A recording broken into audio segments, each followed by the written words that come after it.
In November of 2018, the World Federation of Therapeutic Communities decided to have its 2019 board meeting in Thessaloniki, Greece, in conjunction with the European Federation of Therapeutic Communities biannual conference. The World Federation also wanted to host a training institute and asked Naya Arbiter, Rowdy Yates, Kathleen Yates, and Rod Mullen to be trainers for the two-day institute under the auspices of Aristotle University of Thessaloniki. The institute was held on September 17th and 18th with 60 participants from across Europe, the Middle East, and Australia. The focus of the institute was for participants to have a better understanding of the therapeutic community modality from several perspectives. This series of edited videos captures some of the training provided and some of the interactions of the participants with the trainers. Why is the TC effective? That's a good one. Okay. You will hear a lot of people in your work saying this treatment is evidence-based. Usually they're not going to be talking about TC. In Europe, certainly, they're almost certain to be talking about methadone maintenance, long-term prescribing, or sometimes they call it OST, opioid substitution therapy. I think the therapy bit is supposed to be a joke. I've never seen any. And they'll say, oh, this is the only evidence-based treatment. Well, just trust me on this, okay? I worked in a university for over 20 years. I know how easy it is to create an evidence base that looks good. Right? Americans do. Are there any Americans here? Excellent, excellent. Before Rod and Naya come, I'll just say it is a very American thing that you hit on a package of interventions that you've picked up. You know, they're not new. That you put them together in this package and you give it a name, and then you sell it. Okay, so you've got Bill Miller with Motivational Interview. I remember meeting up with Bill and he said, well, I never meant this to be a great industry. I just thought, and yeah, you did, Bill. What, are you going to give the money back? I don't think so. And then you've got, well, I better not say that name because that's someone that's speaking at the conference. No.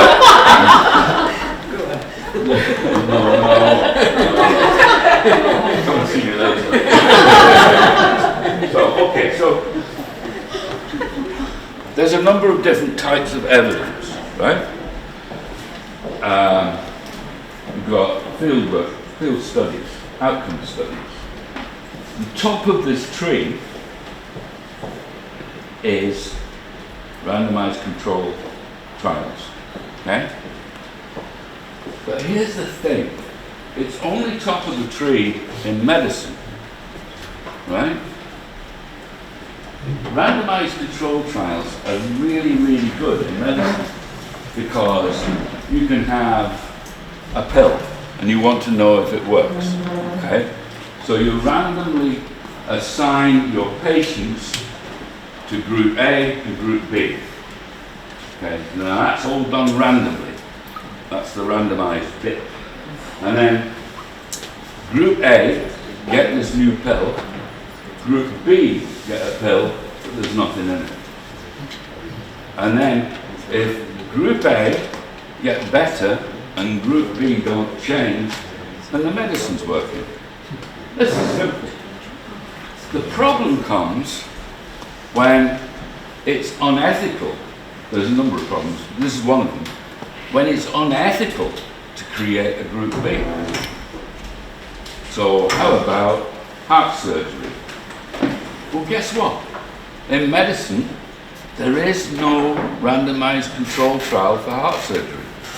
Because to do that, you're going to have to say to some people that you go in that group and die, And you people, we're going to get the knife out of you guys. So there will be occasions when it's unethical to put people in the control group, randomly or otherwise. The other thing, and if you've been paying attention to my earlier example about the pill, what if Group A, the ones who got the pill, what if they all started going to yoga classes? Now, how do I know now whether it's the pill that works or the yoga? I don't know. So what happens when you have a complex intervention like the therapeutic community? You can't do a randomized control trial. You can do some outcome studies. And here's the thing.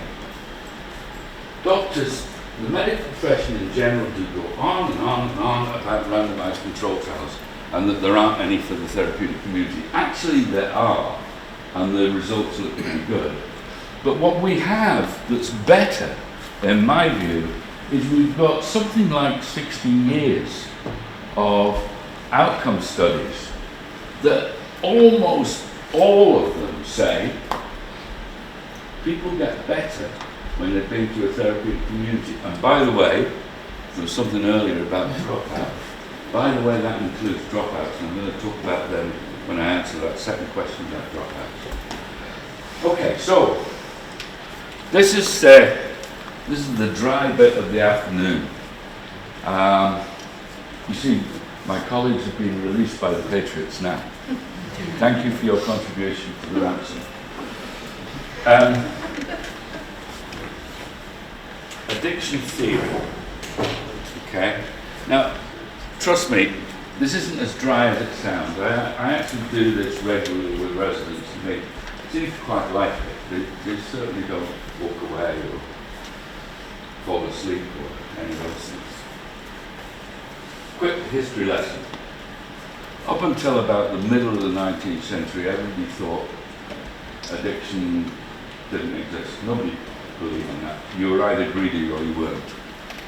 So some people drank too much because they were greedy, and some people didn't drink enough because they were normal. And then the first real addiction theory comes along about the middle of the 19th century, so about 1858, 1860. I'm not going to bore you with names, but you get the moral theory of addiction.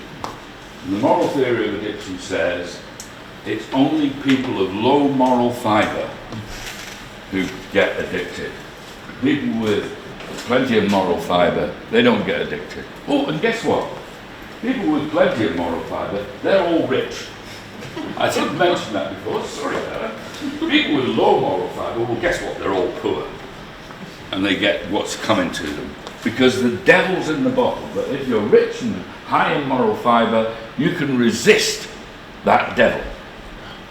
If you're poor, then he's going to get you by the tail. That theory was kind of okay for a while. And in fact, it ruled drug policy for the next 50 years or so. And what really changed it was around the 1920s, you see a series of experiments in prohibition. Most people will have heard of prohibition in the United States.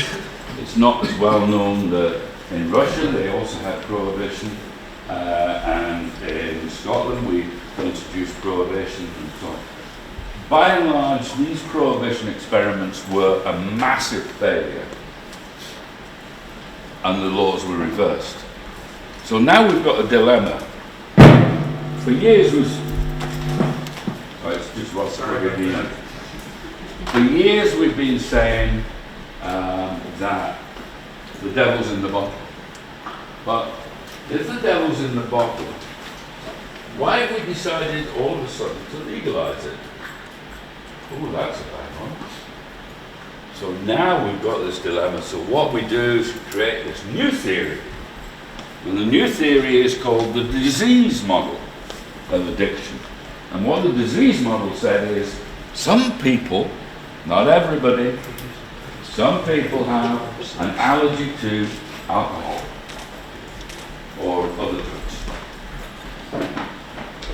So it's not your, and this is a great theory because everyone gets off the hook. Because alcoholics can say, it's not my fault, I've got an allergy. People who produce alcohols say, well, if only we knew who had the allergy and we could tattoo them on the forehead with a big A. So we're just not selling drink. That would be perfect. And people who don't have a tattoo on their forehead can say, well, thank goodness I don't have that allergy. Now I'm going to go and get drunk. So everybody's happy. And that was kind of okay for a while until you get psychologists coming in, the behaviorists. The behaviorists say, well, this isn't a disease, it's a learned behavior. And if people have learned that behavior, then they can learn another behavior to replace the earlier behavior. This is people like Pavlov. People have heard of Pavlov? There's a man who had an irresistible desire to feed dogs every time he rang a bell. And Pavlov said, this is learned behavior. And Skinner says the same thing, because he learned it from Pavlov. So there's a learned behavior, and what you do is you forget the past, and you start another behavior, and that replaces the old behavior. And then the psychiatrists have to get in, don't they? The psychiatrists say, oh, it's not that. This is to do with early trauma. And people will not resolve their addiction until they've resolved their early trauma. The problem with that theory is, what happens if you didn't have any early trauma? Are you just wicked? That's it, you're just wicked. And you're not deserving of treatment. And then the sociologists, who can't resist getting their nose stuck in, say it's all about poverty. Which again is fine until you find a rich addict. And he said, well, you're just wicked. Don't stand over there with the people who haven't had any trauma. Get on the naughty step. Then finally along comes Zinberg, and Zinberg says it's three things. It isn't those unidimensional theories, it's a multidimensional theory, and you've got three elements to it. Okay, now watch this carefully. First element is the drug. Zinberg talks drug, setting. Okay? The drug. There may be some biological, genetic predisposition to becoming addicted. We know that most of our clients will have people in their family, fathers, grandfathers, mothers, who have had an addiction. So there's some physicality there. There may be, almost certainly will be, a parallel disorder of some type. Bipolar, dyslexia, dyspraxia, all of these things. Your clients won't be clean, they'll have other stuff going on with them. And for some of them, drugs will have proved to be, if only a temporary, solution to that problem. So that's the drug bit. Set bit I'm going to come back to. Setting. You need to be to become addicted, you need to be in a setting where addiction is common, where it's not disapproved of. This is about your chances of employment. So heroin, for instance, thrives in areas of high unemployment. It's about the relationships you have with your family, with your friends. Are they approving or disapproving of intoxication? It's about your chances of employment. It's about your education. Richard Wilkinson, the guy who wrote Spirit Level, famously said, when I look at maps of crime, disease, low educational attainment and poverty, I can't tell the difference between them and maps of addiction. Or he said something like that, don't quote me. Because this stuff hangs together. So that's the setting. Going back to the set. The setting is the external landscape. The set is the internal landscape. That's how you feel about yourself. What your worth is to yourself. what do you think people describe you as when you leave the room? And of the three, the set is clearly the most important. You can live in a really shitty area and have real serious problems with your family and have a biological predisposition to addiction, and you can survive if you've got high self-belief and self-esteem. Without that, all the other stuff doesn't matter so much. Now, why is the TC evidence-based? The TC is evidence-based because it's one of the very few, possibly the only, treatment intervention that addresses all three of those dimensions. Some treatment interventions will also address all three dimensions. AA is a good example. AA isn't just about the drug. It doesn't just say, well, you've just got to stop drinking. I've never known an AA meeting that doesn't also say, I don't think you can still hang around with all those guys you were drinking with. And by the way, you're going to have to change your behavior. There's a great AA quote, which I love. You only have to change one thing, and that's called everything. So AA does it, but it's not systematic in the way that the TC is. The TC deals with the drug issue by teaching people how to deal with physical cravings. It deals with the setting by creating new relationships, new peer groups, encouraging employability and improving employability, rebuilding broken relationships that are healthy, and it improves SET by giving people increasing levels of responsibility in a situation where they can learn to curb their impetuosity and learn that you can't just say, well, I'm not fucking doing the dishes then.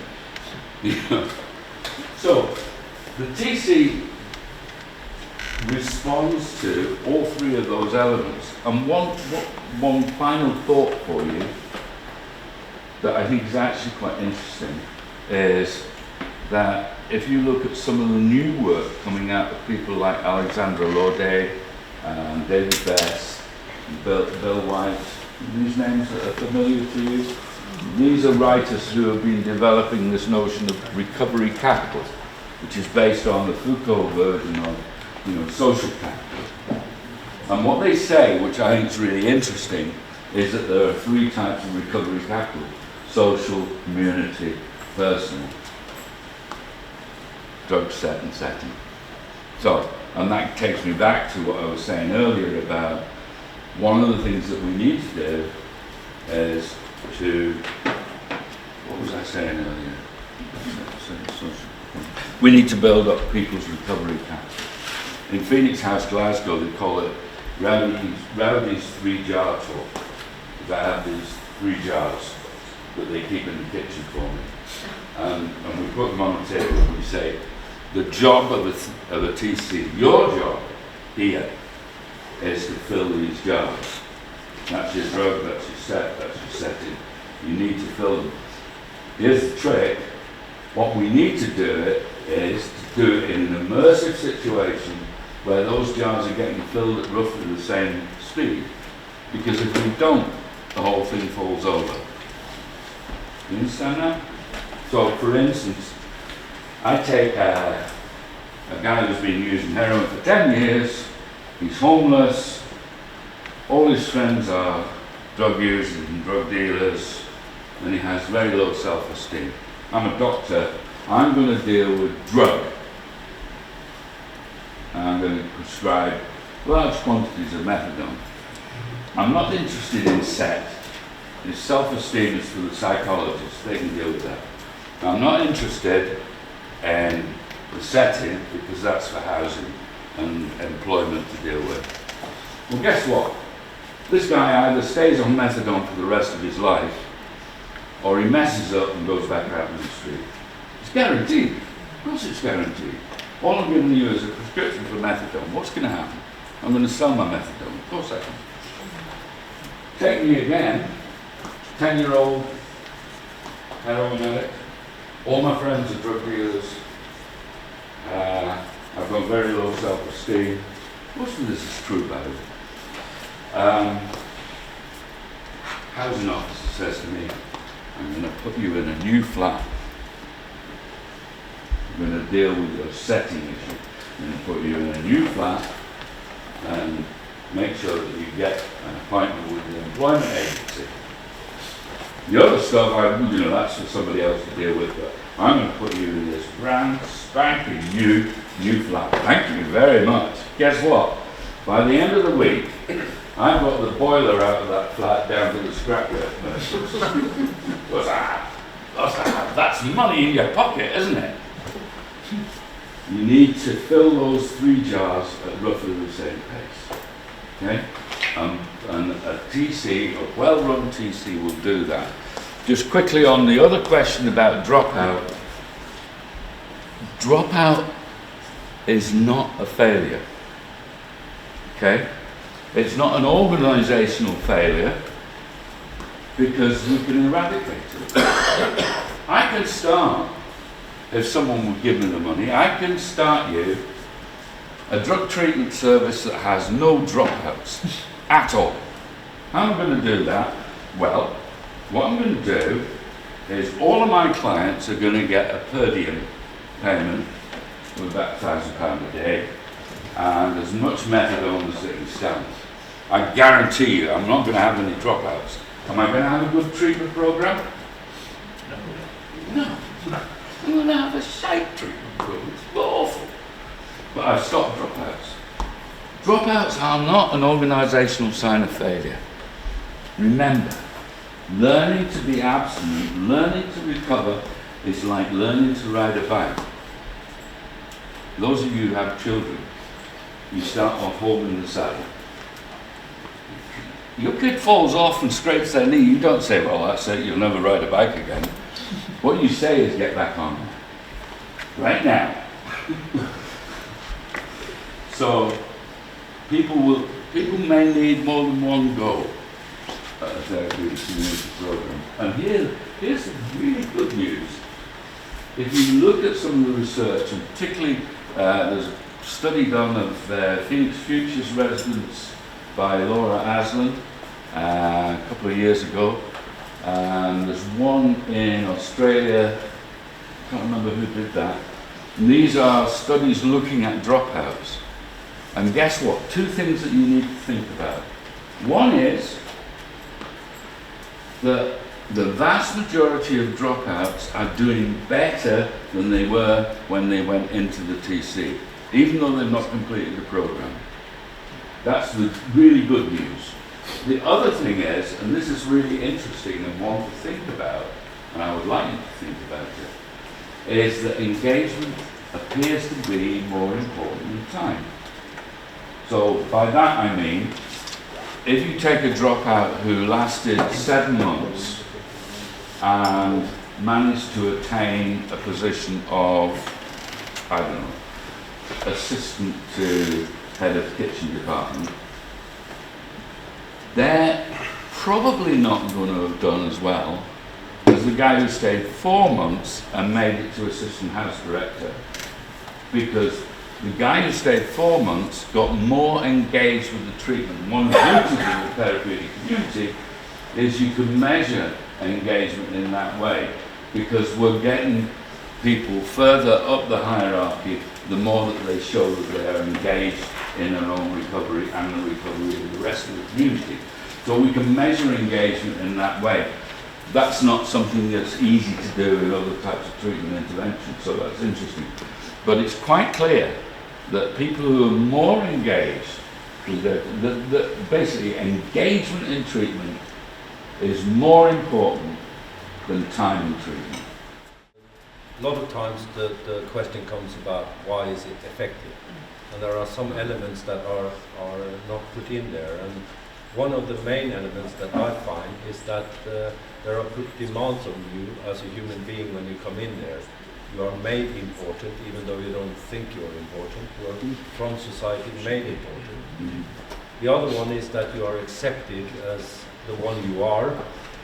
So the main force in the therapeutic community is to reveal yourself instead of hiding these things, and it's accepted, not as a behavior, but as a history of you. You are put in a position where you are useful and worthful, not only because of what you do, but also because of the connection you make with the society you're a part of. You're not an outsider or pushed out because of these things. Yeah. And I think when you talk about self-esteem, it's about getting this feeling that somebody else needs you, for being here, and actually you learn that you need the community and you become connected to something. And I think most drug addicts have felt unconnected to society. Yes. So I think that is one of the things that makes people actually want more of it. Yeah. So is it that when the harder the program is, the tougher, the better the outcome, but this also means more dropouts, obviously. No. Because the programs now are a lot softer than they used to be. At least in Holland, that's the case. It's more like before I worked also at the MD and there was like a bench you had to sit on, and you had haircuts. Actually, before they really cut your hair, and they a lot of things we don't do anymore. We have the big signs. Not like before. One of the things you have to remember about the therapeutic community, and I've talked there about therapeutic community being really the treatment outcome from Zimberg's theory of addiction. But it wasn't built like that. This is a native theory that was happened upon by chance. One of the reasons why I always say to people, this is a really precious inheritance, be careful with it. You're absolutely right, there were many things that we did in early TC that I wouldn't dream of doing now.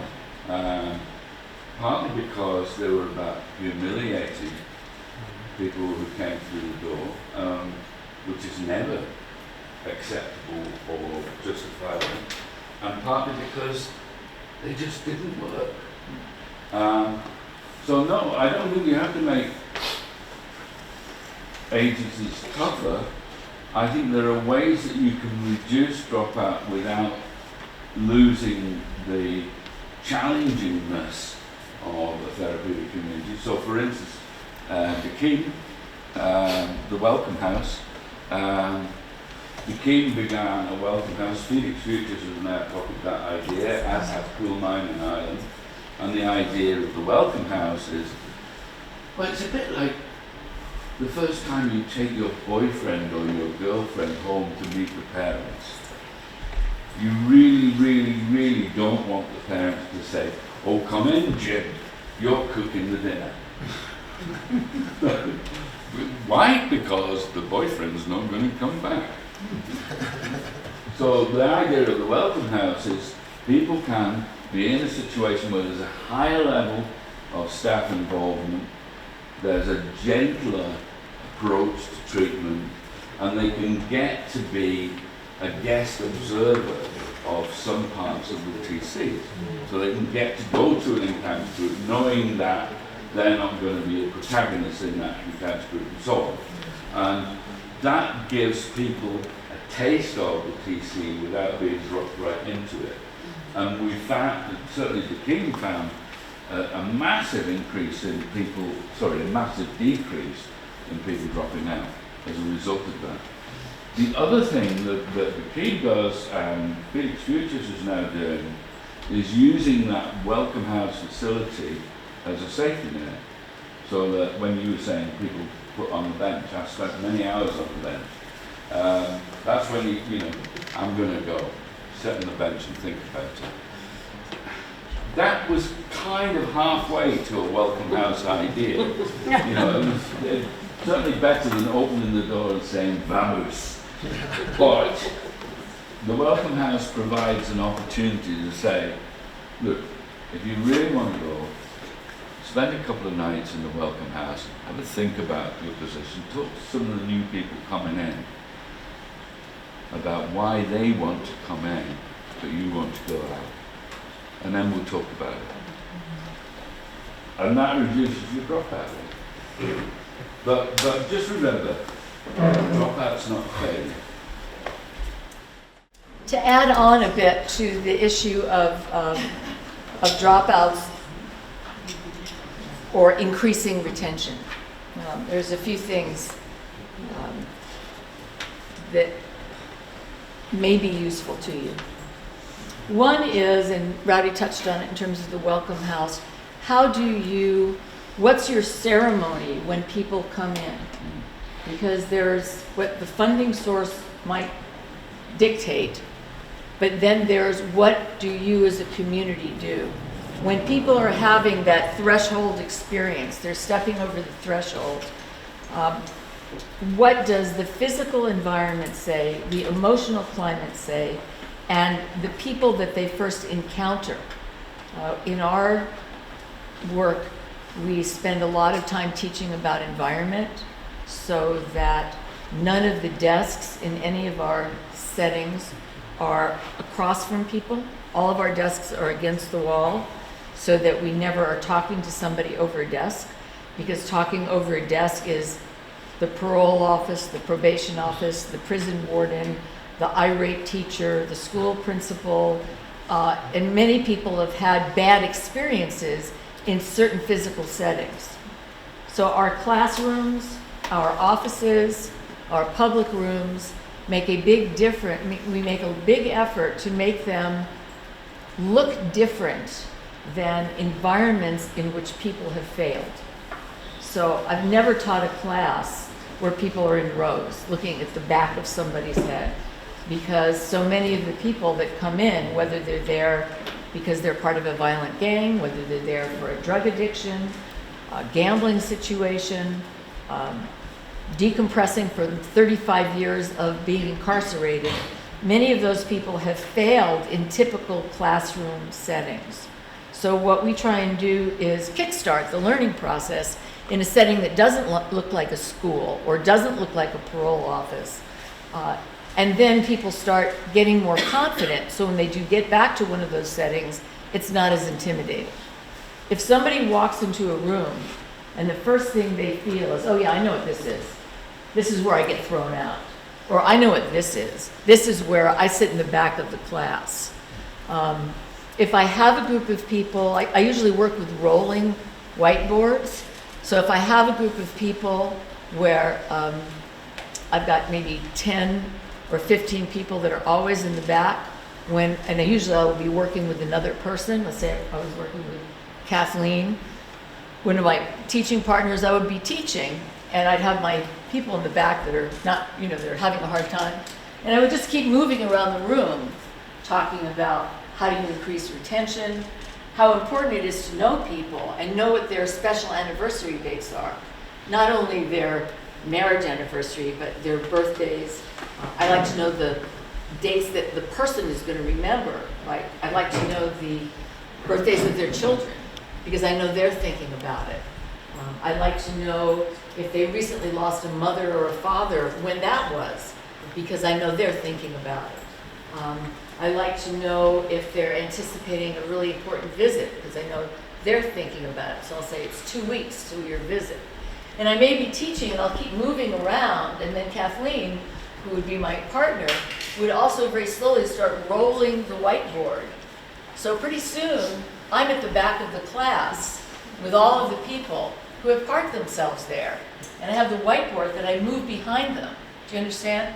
And I don't ever say it. They know that exactly what I'm doing. I know what I'm doing, and they know that I'm including them, even if they don't want to be included. Do you understand? So there's a piece of acknowledging people in a lot of different kinds of ways. Retention enhancing strategies can include knowing the date when somebody got out of prison.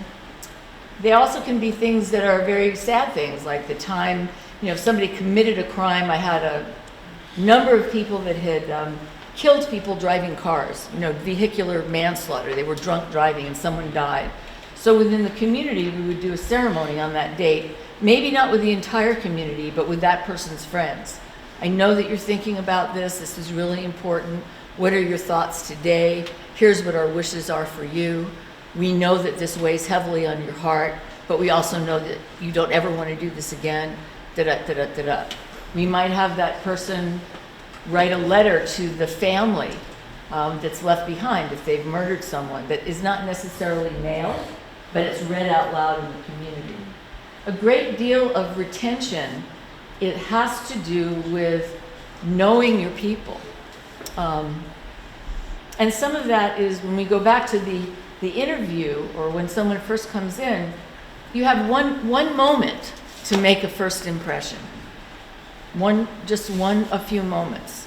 I was very fortunate. My very first interview in September of 1970 when I went to Synanon. At that time there were many jazz musicians because, a lot of jazz musicians used heroin and were in prison. So we had, Art Pepper and Frank Rehak and Joe Pass and little Esther Phillips and all of these people. So I was sitting on what Rowdy called, the bench, and I'm listening to all of this live music, and I thought, well, I can do this. I forget, whether there's got to be heroin here. There's 1,500 people on this campus, but I'll stay for a couple of days to listen to the music. And that was my first impression, which opened me up to another way of thinking. Sometimes I'll put, we don't call it a bench anymore in my community because we ended up getting a lot of church pews donated, old church pews. So we have these old pews, and we thought, well, pew, fine, place for reflection. So sometimes we might put picture books on them. Sometimes we might do journals on them. So if somebody's sitting and waiting before they get their welcoming ceremony, they have something to look at. We'll usually have fruit. We'll usually have water. If somebody's traveling a long distance, we know they probably need to go to the bathroom and, so forth and so on. So we really think about it.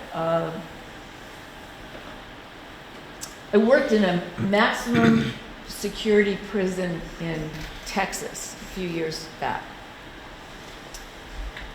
And at that time, there were a number of TCs in Texas, and most of them were losing about half of their population because the governor of Texas wanted them. Texas is a big state. The correctional departments did not want them. So what they were doing is they were calling men in. It was all men, unfortunately. There were no women projects at that time. And they were saying, Bob, you are so lucky. You get to spend an additional 9 months in prison, and we're going to rotate you to a place that is far away from your family because you're going to do this new thing called the therapeutic community. So these guys would be at one end of the state, they'd be in transport maybe for 2 or 3 days, and they were delivered to us. And they were very angry. And they told us, we will get rolled up, we will run you out of here. I mean, they were furious because they were given 9 months additional prison time. So we, all got together with my friends and I and guys that had done a lot of time, and we role reversed with the men coming in on these transport buses, which of course they were belly chained, shackled, belly chained, no bathroom stops. They were hot, no air conditioning in the bus, totally miserable. And we had 420 guys delivered to us in about 90 days. So busloads were coming in. And the way it worked is they'd come in, they'd be put in the gin in their belly chains and shackles, then they would put in isolation cells for 24 hours while their belongings were processed. So how do you intervene? How do you make a first impression? So you have to look at the situation in terms of retention. Okay, what do I want if I've been on a bus and now I'm in the hot sun and they're waiting to get me off the bus? Well, probably water. So the men, faculty, and RTC, without saying who they were or anything, just got on the bus, and we got permission from the warden with great big buckets of ice cold water, and we just gave everybody water, and then they just got off the bus. Then we figured, well, they're bored out of their minds, and they've probably heard horrible things about the TC. We're going to give you more prison time. So we had a big donation of wrapping paper. So we took our curriculum, we put big bows on it, and we wrapped it all up, and we put it in all the isolation cells. Now, of course, when we got there the next day, it was still there perfectly wrapped. But during the night, they had all unwrapped, everybody that knew how to read had unwrapped it, had read it, and then wrapped it up and pretended that they hadn't looked at it at all. But we knew they had because of the questions they were asking us when we did the interview, right? See? You know, so because then we extended, because they were sent to us on a mandatory basis, we extended the interview process to a 3-day ceremony. And oftentimes in my country, if people are mandated to the TC and they're told they have to be there, the interview process gets shorter. And we have, when they're told they have to be there, we make it longer. Because then it distinguishes us from being part of the system. You know, we might be working with the system, but we're not the system. And who you are as an individual is important. What else have we done for retention? We set up, for a while, we set up a telephone number that was only answered 1 day a week. And we sent out postcards to every relative that the person, our student, felt still cared about them, that was important to them. They signed a release of information. And we told the relatives, your daughter, your son is doing something that's a little different. This is not a regular drug program. It's a lot of work. They're very important. They're trying to grow and to learn. If you have questions, we're available to answer your questions. If you have something you want to tell us, we're available on Wednesdays, you know, from whatever it was, 10 to 5. And that phone rang all day long. Now, 20% of what we got was silliness. 80% of it was really important stuff, whether it was an in-prison or out-of-prison setting. In prison, we would get phone calls like, I haven't visited Bob, I have a baby, he thinks it's his baby. When he sees the baby is half Chinese, he's gonna know it's not his baby. What do I do? Okay? I mean, really basic kind of, you know, I'm scared. Or a mother who called and said, I never charged him, but he did burn down my house. I'm really scared. Or somebody who called and said, there's been a death in the family, and if I tell corrections, they'll put him in isolation. Can you tell him? And on, or someone in the family had an accident and they're in the hospital. So we got a lot of very valuable information, which then helped build up trust with our folks. We've also done things with our street communities as well as our prison communities, where we've had our faculty go out and visit families. So listen, you know, maybe it's, you want to have something to do with your family. I have a situation right now where I have a good friend, we've worked together, he's graduated out of the TC, been around about 10 years. He's in his late 40s, and since he was 16, he was told that his mother died in a car accident. Then he gets a letter from his brother. Guess what? Mom's alive, okay? So he's in an emotional washing machine.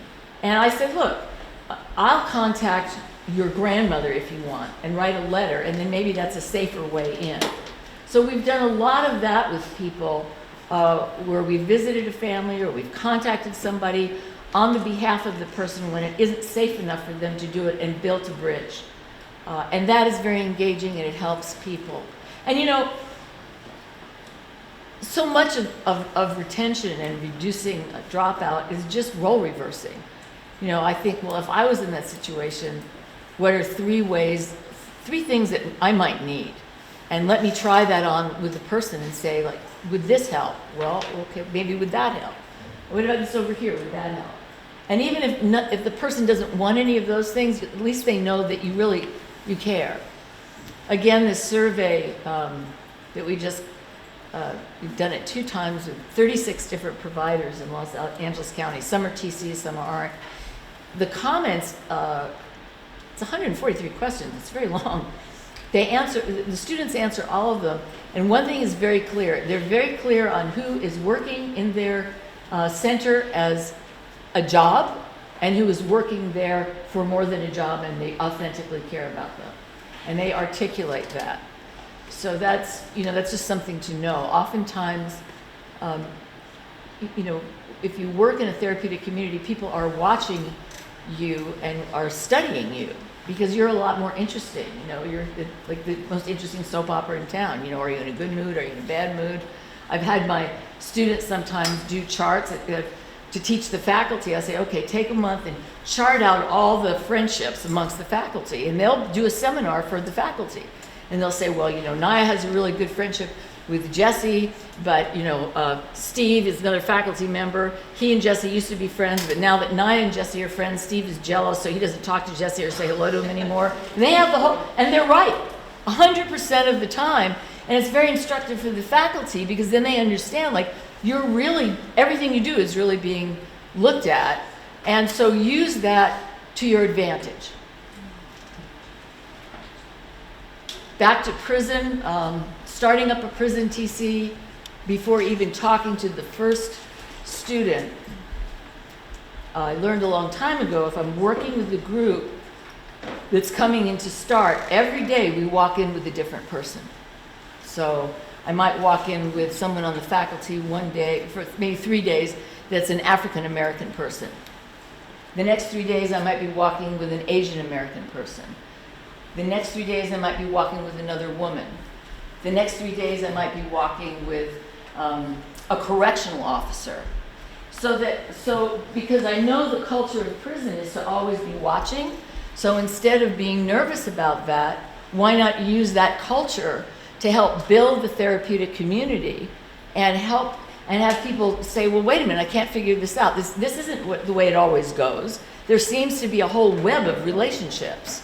Do you see what I mean? So when you understand the culture of a prison or a community or a drug-using culture or a particular street gang, rather than trying to go in and do an isometric exercise to change it, understand the culture. It's kind of like emotional martial arts, and just have it kind of work for you, and lead it in the direction, because there's a lot of energy in street culture. So rather than fighting it, guide it into a transformative experience. And again, the key on all of this is listening and just role reversing over and over and over again. And not making everyone fit into the exact. There is a structure, it's critically important, but people are coming from different situations.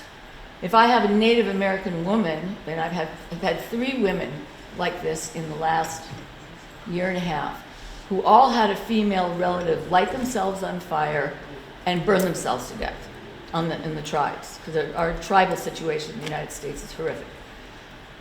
So if I happen to know that ahead of time, or when I find that out, that woman may not, being in a circle with 10 people may be too many people for that woman. She might be more comfortable in a circle of 4 or 5 people initially. And I'll ask people, who do you feel comfortable with? Do you feel comfortable with me or not, or this one over here or that one over there? And so much of it, again, is just asking people. So those are some things about retention. The physical environment is critical. We put notes on people's beds. We know somebody's coming. We have their name. We put a note on their bed, welcome. We might put, some flowers on their bed. We might, the bed is made. We try and make it be so that people they say, well, this doesn't look like what I expected. And a lot of you probably do a lot of that anyway. But it makes a difference. In Los Angeles, you have some hotels where they'll put, a piece of chocolate on your bed, and they'll say, welcome to, the Omni. And then you have other hotels where they have a note on your bed and it says, don't go outside after 6. Okay? It's a very different feeling, when you walk into the room and you think, okay, it looks like a great hotel, but maybe a problem with the neighborhood, and I've got to get from here to there. Don't go outside after 6. Okay, so we have to work with that with our folks. If somebody comes in that is, you have 1 or 2 of something, like I had 2 people from the Philippines, and English was was not their first language. They translated the philosophy and some of the things that we did, and even though other people couldn't understand them, they would read it out loud in their own language, so they could hear their language. And that made them feel welcome. Or we had some people from Vietnam. Well, what's Vietnamese New Year's like? So we would celebrate our regular American New Year's, and then they would teach the whole community about Vietnamese New Year's, which, by the way, you plant crocuses. I didn't know they plant bulbs, wait for them to bloom. So that's a bit on retention enhancing. One last thing was when the AIDS crisis hit, the same time the AIDS crisis hit, we had a large group of veterans coming in, and I don't know how many of you that do work in TCs, but you work in the community, you're interested in this work. There's a real sensitivity that we need to develop for a lot of our veterans for this very long war that just goes on and on and on and on.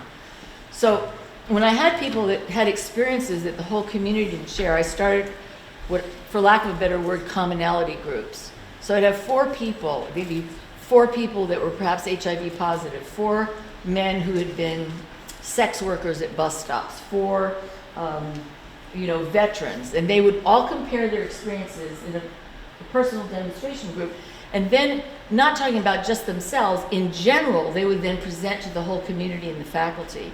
And that's how we learn. Because the streets and the trauma is always moving ahead of the academic books. So the TC and good social services, if we swim fast enough, we can kind of keep up with it and do more good. There's one thing Nye didn't mention, but it's really important, which is if we get real, the lives of women throughout the world are different than the lives of men. Whether it's in the workplace or whether it's in religious institutions or schools or whatever, women are not treated equally. Most of us guys, as we grow up, are blissfully unaware of this, but that's the reality. And I was very interested what Muhammad Yunus did a few years ago with the micro loans. If you wanted to really improve the lives in a country where there was poverty, let women take out very small loans. And they went and created businesses and took care of their families. If you gave the money to men, they got drunk. Okay, so there was, the women are the culture carriers. They are the glue in our societies. And one of the early things that Naya did at Amity is she said, we're going to make this place a place where women are treated equally. Okay? And what happened as a result of that is outcomes for men improved significantly. So if you want to improve your TC, focus on the women. The guys will benefit from it. They'll be resentful, but they'll benefit. Okay? Because they'll think, oh, you really don't care about the men. But in fact, making a place that's really safe for women, where they feel safe, where they feel they can do their personal work, improves the environment immeasurably. And I think that's something that there is a published paper on it from back in the 80s. It needs to be republished and put on airplanes and flown with big streamers over every continent. The other thing with physical environment, it was really interesting.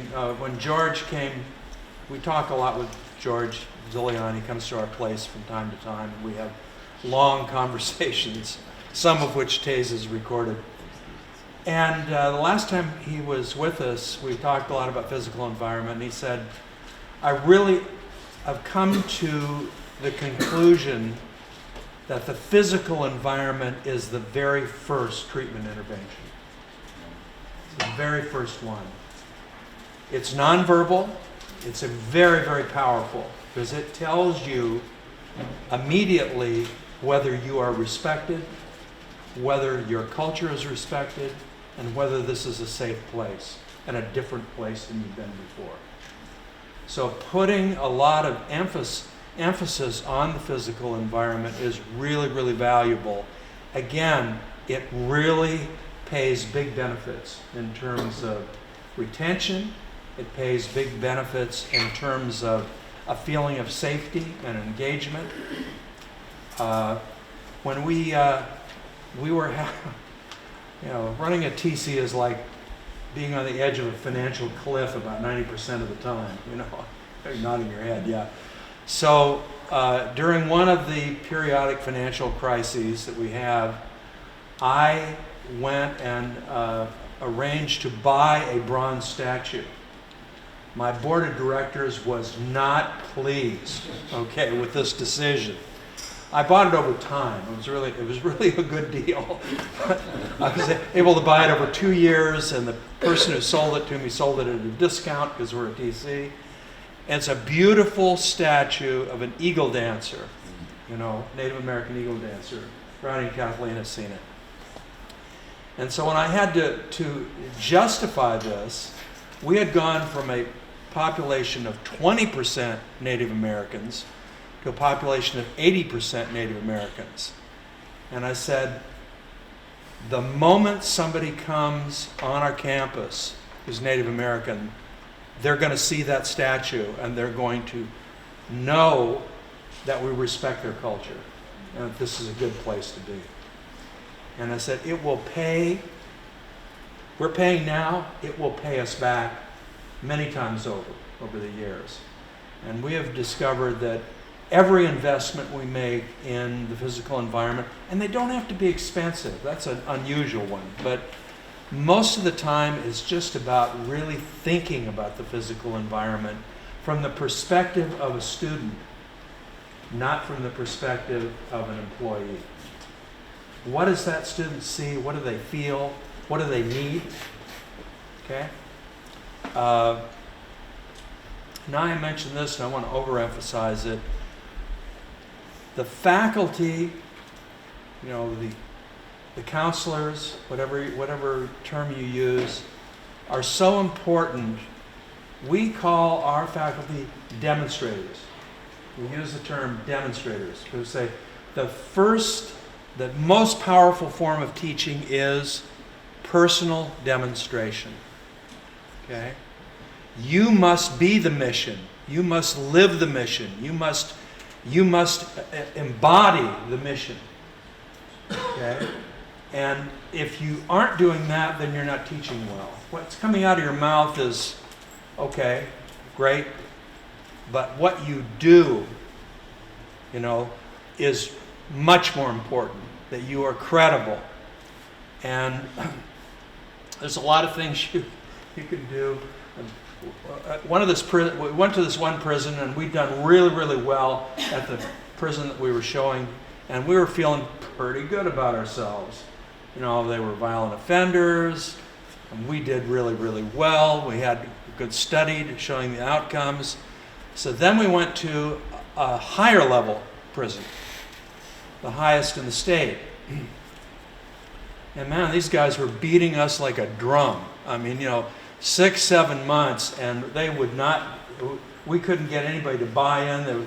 It was hostility on steroids. And one day, it started to flip. And I remember talking to this one kid who'd been a real jerk. And I was talking to him, I said, okay, so now you like us, okay, so what happened? He said, man, we tried for 7 months to find a wedge between the faculty. We tried trying to figure out, there's got to be some hole in this thing. And he said, every day, faculty walked in, black and white, Hispanic, men and women, and we could not find that wedge, and we tried. He said, I want to belong to your gang. It's better than the gang I belong to.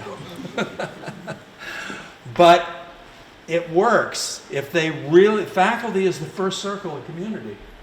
If your faculty doesn't come together, you can't really expect the students or the clients to come together. There's got to be a real sense of community, camaraderie, cooperation, and genuine affection, amongst the faculty for it to really happen, for things to really happen.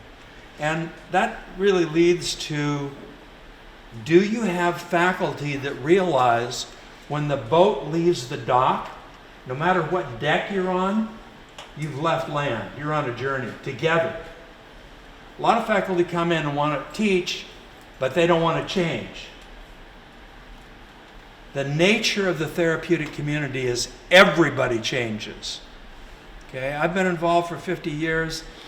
I have got as much benefit as anybody I know from being involved in the therapeutic community. My life is dramatically different than it would have been. Okay? And I've had to grow and change every year. And that's one of the most important things in selecting faculty. Can they grow? Can they continue to learn? Or have they reached a plateau where they're just happy to stay exactly where they are? If they are, they're a lid on the community. They are a lid. Because if they're not growing and changing and learning, you've really got the, a learning man is alive and a learned man is dead. Okay? So that's very, very important in terms of the faculty that you select to be those leaders in the therapeutic community.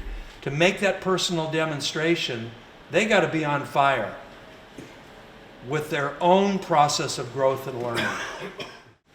Women, whatever you call them, faculty members, women students in therapeutic communities, I've been around long enough to have marched at the beginning of the feminist movement, to have done all that, to march to save the night and all that sort of thing.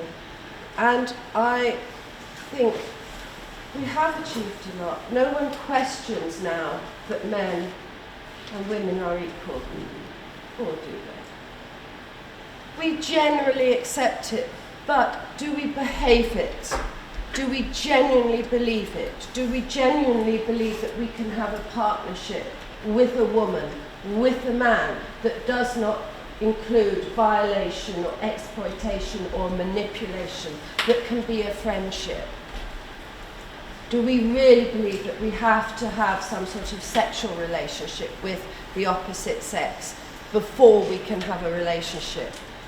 Those are questions we have to keep on asking within the TC, within our own lives, because I don't think, and it's going on from what Rod was saying, I don't think to be feeling we've got there, we've got equality is enough, because I have a suspicion that we haven't, and we've seen women all over the world being treated in ways that are awful, they're terrible, and it's sanctioned by law. So this in Western cultures, this freedom that we feel that we have got, you really have to work at it to preserve it, because if you don't, and that means both men and women, if you don't, you will lose it, and you will lose it within the TCs as well. I've got 4 granddaughters, but I've got a granddaughter who's 4. My 4-year-old granddaughter is called Hope. Bless her. Now, I often do a little game with the girls, and I say, oh, I'm Professor Yates. And I've been doing that since they were small babies. And I play with my glasses, and obviously they want my glasses on, and they say, I'm Professor Hope. Good, you know lots of things, you can be a professor. And last week, to my utter shock, my blood runs cold. She takes my glasses and she says, I'm Professor Hope Yates. But I can't be because I'm a girl. Now, that made my, I don't have to say anymore. She lives in a Western society. She goes to a school where girls and boys but somehow it has got into her that she cannot be a professor because she is a girl. That's a small way in which I think you might take that away and think about it, and think about the way in which your therapeutic communities have internalized the patriarchy and are treating women differently, even yourself as women. Work on it all the time, and that is one of the best things you can do for women in these therapeutic communities. And also remember about women that in therapeutic communities, most women who get into a therapeutic community, both as students and faculty member, will have endured some form of violence from a man. And the men have to remember that. They will have done it to women, and it's very important that you remember it all in order to maintain this process of creative transformation that is absolutely central to the therapeutic community. What Kathleen just said has serious implications for the ways in which people recover, because an essential, fundamental part of recovery is coming to terms with and owning your past and your past behaviour. For men, that's generally going to be coming to terms with having done really shitty things to other people. For women, it's much more likely to be coming to terms with the fact that people did shitty things to you. And that makes the recovery trajectory very different. It's a very different process. And that needs to be remembered. Now, that's not to say that you can't have mixed population TCs, because you very clearly can. But you need to bear in mind that those two genders are going to have quite different recovery trajectories. The increasing one is the possibility of applying TCs in the context of refugees. Yeah. Refugees is really good, yes. Particularly, in my view, women who have been trafficked. As far as I know, in most cases now, where women are, in inverted commas, rescued. Sorry, I just did that Guardian newspaper thing. Quotations, rescued. When I do that, it means I don't really mean what I'm saying. When people are rescued, usually by the police, usually in brothels, this is certainly true in the UK, they may spend a bit of time in some kind of sheltered accommodation. Very little work will be done with them, and then they'll be sent back to their country of origin, where quite often the whole thing happens all over again. It would be wonderful if we could develop a therapeutic community for people like that, to rebuild their self-esteem, rebuild their self-worth, start thinking about what other things they could do, what their options are, rather than just going back to the village they came from. So, sorry, yes, go on. And another one, the application of the TC in the context of the aftermath of man-made and natural disasters. Right. Right, yeah. Natural disasters is good one. I hadn't thought about excellent one. And also man-made, such as wrecks going off to Afghanistan for a little bit until the military sent him back. Right. Yeah. My dear friend and colleague Eric Brookhart, who many of you know, was passionate about delivering therapeutic community approaches to children who had formerly been child soldiers in Africa, who were massively traumatized by what they had done, and quite often didn't even see what had been done to them, which was pretty significant also. One of the things that we have kind of lost that was a feature of Synanon is the mixed community.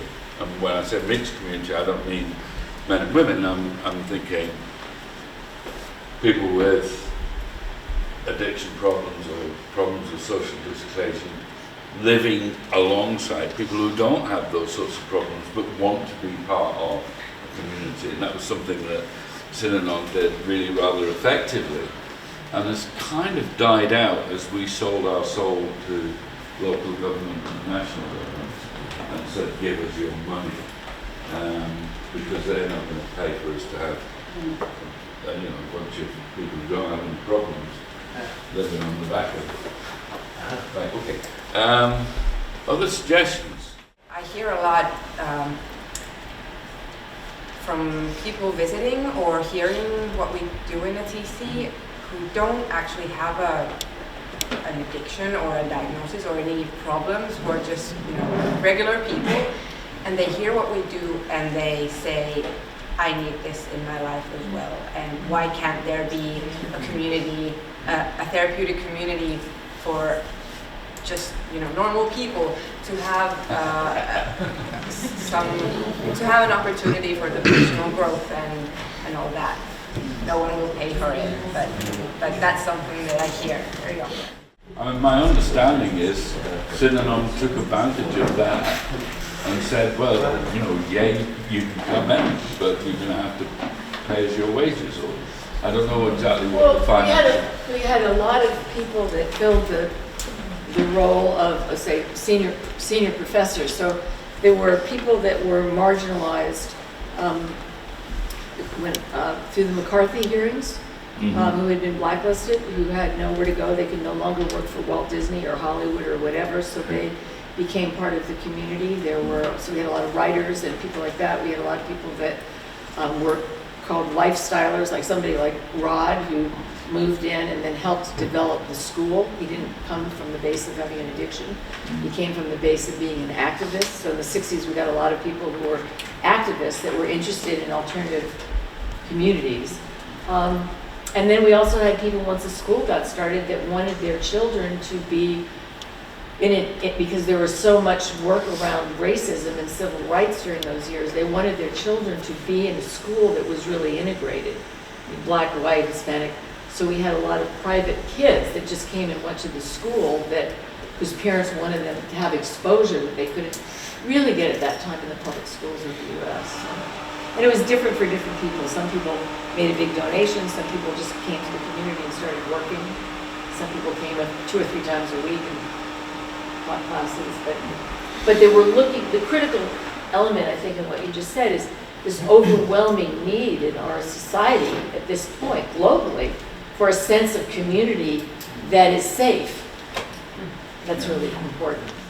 We did about 15 years of work. We had a whole prevention wing of our particular organization, worked with many other organizations, and we took some of our TC students and a couple of faculty members, and we saw about 20,000 kids a year.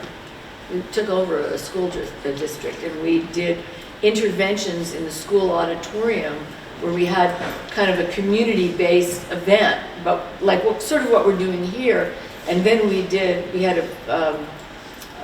a musical group that then did sort of psychodrama that they wouldn't finish. Okay, now what happens? Hang out a drunk family or a father that's angry, and then the kids would come up and fill in how they would behave and then how maybe they should have behaved, on and on and on. It was pretty effective. We had a lot of children talk about, before they had started using drugs, talk about using drugs, talking about being molested, talking about being beaten. And then we took those kids, and those kids came to retreats at one of our campuses from Friday night to Sunday at noon. And they formed peer groups, and then they would make agreements with each other because many of their parents were otherwise occupied. So they would make peer agreements with each other, and we were able to reduce dropout and improve grades by about 60% across the board with all the kids. And that was just fun. And it was fun because you could see a difference so quickly with the kids. So. We want to move into the last bit of what we're going to do today. And by way of an introduction, I'd just like to say a few words about a dynamic. Now by dynamic, I don't mean anything fancy. I mean a movement back and forth. There's a dynamic, there's a push, there's a pull. It's basic to human life. And it seems to me, one of the dynamics going on within this training workshop, within the conference, within the TC movement, is this dynamic about structure. You've got to have structure, because otherwise things fall apart, the centre cannot hold, but you also need to have creativity. If the structure becomes what it is, just dead, there is no creativity and there is no therapeutic community. And going on from what we're all saying, that once you've got those structures in place which are open to discussion, you have the people within the therapeutic community, the students and the faculty members, and the instrument they are using is themselves. And that's where we're moving in to the next bit, because the instrument you are using when you work, when you set up, when you manage, when you run TCs is yourself. So let's always be aware of that, because it's so, so important. I've been pondering this word all day. How do you make a TC more modern? I can't remember, my apologies, who said that. Who asked that. I don't know what they meant, but thank you very much, because it means a lot to me. It set me thinking a lot. And one of the things I've come up with during the day is that a TC is timeless. It is both time past, it's time present, and it's time future, and it's moving dynamically always within those time frames. And when it gets stuck, that's when it's in danger. So it's not a question of modernising a TC, if that's what it means. I don't know what that would mean, but it is a question of making sure it always has that creativity and movement that then becomes transformational for the people in the TC, both the residents, both the staff, both the directors, all the CEOs. It's transformational. If you would, I would like you to stand up in the line that you were in across from your buddy. Remember where you were this morning? In you go, in you go. Have you all got buddies? No. No. Who's on their own? Oh, right. Oh, here, look. Here. No. No, here. I don't know why, but why not? Okay. Is that? That's perfect. That's perfect. Absolutely spectacular. So what I'm going to ask you to do in a moment is I'm going to make some divisions. This would be another, so we're in sixes. Got it? With your buddies, another one. And then this would be a triad. Okay. So remember where your divisions are. Talk with your buddy and you have one question for starters. The question is, where did you feel the safest emotionally when you were little? I gave you some examples out of my own life, okay? And I would like you to talk about that with each other. And then I'll ring the chimes when everyone has, in about 4 or 5 minutes. Then I'm going to ask you to gather in your circle of 6. Just pull some chairs about, and we don't have to worry about our things. Just pull 6 chairs in a circle with your group of 6 and introduce each other. Okay, but first sit down and ask each other, what's your experience with safety? And you can talk about when you were very young. You can make, if you have a little bit of time, you can add in something else. You have about 5 minutes to do that. Then I'll ring the chimes, and then you'll get into circles of 6 and introduce each other about a minute each. One of the things when we're doing this is try not to go around in a circle. So, like if I'm introducing you, and you're introducing me, I'm the last person that gets introduced. So I introduce the next buddy who's going to do it.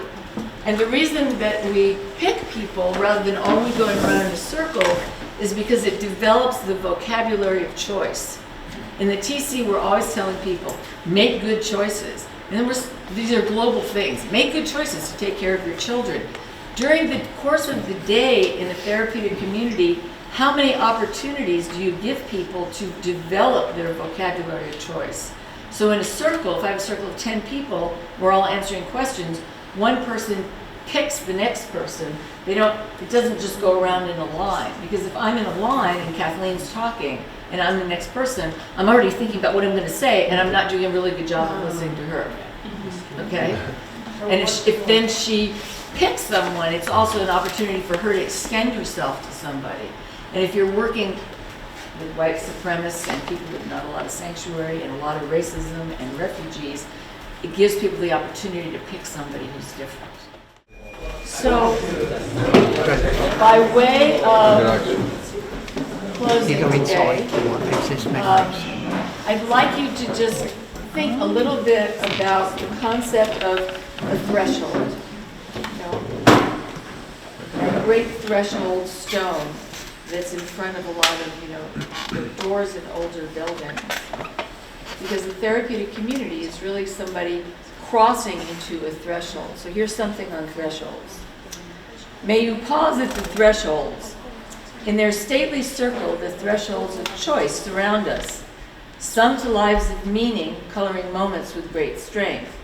Or to sorrows, sins, and secrets, which to undo we would travel any length. Consider the thresholds we cross without heed to the path beyond. Belatedly we stumble, gripped with regret and a hopeless wish, that we had paused upon the threshold before rushing over it. With exuberant celebration, with joy and exclamation, we turn around and point at the doorway long passed through, proclaiming it the transformation of all that we once knew. Would that we might learn the art of pausing just before we've left everything of yesterday on the one side of the door. Consider the thresholds of extinction, our choice to rescue or mourn our loss, or those laid by the wisdom of ancestors that few have had the courage to cross. Some built with pure innocence remind us of worlds gone by or yet to be. If only we might gather at the threshold of generosity. Crossing the cherished threshold where peace wouldn't be an issue, it would be claimed and lived and worn. Cynical and sarcastic thoughts would be shredded and soundly torn. Upon the threshold stone, neither here nor there, we would contemplate the sacred and holy sanctuary that might lead us away from hate. So your homework this evening, if you would, Rod's going to be passing out some cards, it's thresholds, they're photographs that he's taken, is if you would jot on the back of the card and bring it back tomorrow, what are the issues that are the most frightening that you can think of that might come up within the context of a therapeutic community? So if you just take your threshold card, stick it in your pocket or your purse, and what do you think might come up in a TC that would be a scary thing for the community to deal with or for scary kinds of issues?